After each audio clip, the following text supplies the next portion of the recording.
जय गुरु जी। सत्संग bye Jaya aunty on 5 मई 2015। गुरु जी का दरवाज़ा सबके लिए खुला है, पर वहाँ वही पहुँचते हैं जिनकी आत्मा की प्यास आध्यात्मिक ज्ञान के लिए इतनी बढ़ चुकी है कि कहीं और उसे चैन ही नहीं मिल रहा है। आत्मा की प्यास इस शरीर को भी ज्ञात नहीं है। हम सब जुड़े तो हैं गुरु जी से, पर अभी भी सांसारिक मांग की पूर्ति के हेतु। इस मांग में जीवन, हेल्थ, परिवार, प्यार और धन संपत्ति सब कुछ शामिल है किसी न किसी रूप में। अब इन मांगों को छोड़कर हम वो असल चीज मांगने तक कैसे पहुंचे? छोड़ा ही तो नहीं जाता है हमसे कुछ भी। पकड़े हुए हैं चीजों को, रिश्तों को, सोचते हैं कभी तो काम आएगा। हम तो कहते हैं कि हर सुख दुख में गुरुजी हमारा ध्यान रखते हैं, फिर भी हम अपना दिमाग लगाकर कबाड़ जमा करते रहते हैं। पैसा यदि दान में दिया होता तो किसी के काम आ जाता, अपने भी कर्म कट जाते और शायद उसकी दुआ से हम बड़ी आपदाओं से भी हंसकर गुजर आते। पर अब जब सब मिट्टी हो गया तो भी उसको पकड़े हुए हैं, ये रोना रोकर कि कभी हमारे पास भी ये सब हुआ करता था। जो है अभी हमारे पास वही सत्य है, बाकी सब तो अनजान है। यदि हम कभी भी अपने को 30 मार खा समझते आए हैं तो आज भी इस परिस्थिति से निकलने की ताकत हम में होनी चाहिए, क्योंकि अब तो हमारे सद्गुरु का हाथ भी हमारे सर पर है। रिश्ते जिन्हें निभाना है वो किसी न किसी रूप में आपके साथ ही होंगे।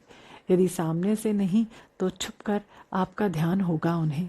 जिन्होंने हमें हमारे विचारों के साथ नहीं अपनाया, यानी हमारे और गुरुजी के रिश्ते को समझने की कोशिश किए बिना तिरस्कार कर दिया, वो रिश्ता हमारे किस काम आएगा? कभी भी।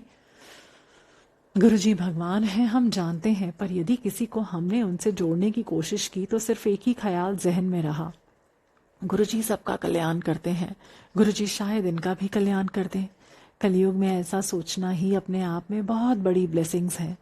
इसलिए लोग समझते हैं कि हम अपने गुरु का प्रचार कर रहे हैं भीड़ जुटाने के लिए। हमसे किसी ने नहीं कहा कि गुरुजी के साथ आध्यात्मिक मार्ग पर जाने के लिए हमें परिवार छोड़ना होगा या कोई भी ऐसा काम जो एक साधारण इंसान की जिम्मेदारी बनता है करने से मना किया हो, क्योंकि हमारे गुरुजी तो बहुत प्रैक्टिकल हैं। वो हमें हर पारिवारिक काम को निभाते हुए हमारा आध्यात्मिक विकास करते हैं। और लोग सोचते हैं कि किसी गुरु से जुड़ने का मतलब है ये करो, ये मत करो की लंबी लिस्ट, सारा जीवन का मजा ही खत्म।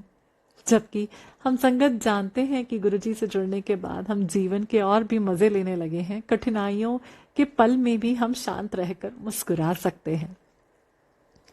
हम आध्यात्मिक मार्ग को मॉरल साइंस की क्लास समझे हुए हैं। कुछ बेसिक नियम जो किसी युग और काल में कभी परिवर्तित नहीं हुए, वही काफी हैं इस मार्ग पर बढ़ने के लिए।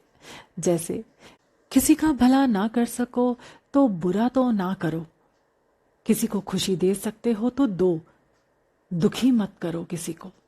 इतना भी हम कर लें यदि तो हमें खुश रहने से कौन रोक सकता है। आज जो पाप पुण्य का हिसाब किताब है उसे पढ़ने बैठे तो घूम फिर कर वहीं पहुंच जाएंगे जहां से हमें गुरुजी निकालना चाहते हैं। सब सही है यदि उस कार्य को करने के बाद हम गुरुजी से नजर मिला सकते हैं। अब जवाब सिर्फ खुद को देना है। पूरा संसार ही गुरुजी का है, मर्डर करने वाला भी गुरुजी का ही पुत्र है और संत भी इन्हीं के बनाए हैं। गुरुजी तो हमारा हर काम स्वीकार करेंगे, पर जब भी हम गलत राह लेंगे हमें रोक लेंगे। और यही हमारी सबसे बड़ी उपलब्धि है गुरुजी के पास आने के बाद। धीरे धीरे हम सभी में उन गुणों का बसेरा हो जाता है जिन्हें हासिल करने के लिए साधु संत बरसों तपस्या करते रहे। हमें गुरुजी ने खुली छूट दे रखी है। पूरी सृष्टि हमारे लिए ही है, इसे एंजॉय करना है। बस अपने गुरु को अपने हर पल में याद रखना है। जब तक हम गुरु से कनेक्टेड हैं हम गलत नहीं हो सकते। यदि कोई गलती हो भी गई तो पिता की तरह गुरुजी उसका सुधार भी करवाते हैं। ये नहीं कि उठाकर फेंक दिया अपने दर से। उन्होंने ही हमारी रचना की है, हमारी कमियों को अच्छी तरह से जानते हैं और उसे दूर करने में हमारी मदद कर रहे होते हैं, हमारे बिना जाने। बस हमें उन्हें याद रखना है अपने हर काम में। यही भरोसा गुरुजी हम सबको देना चाहते हैं। जय गुरुजी।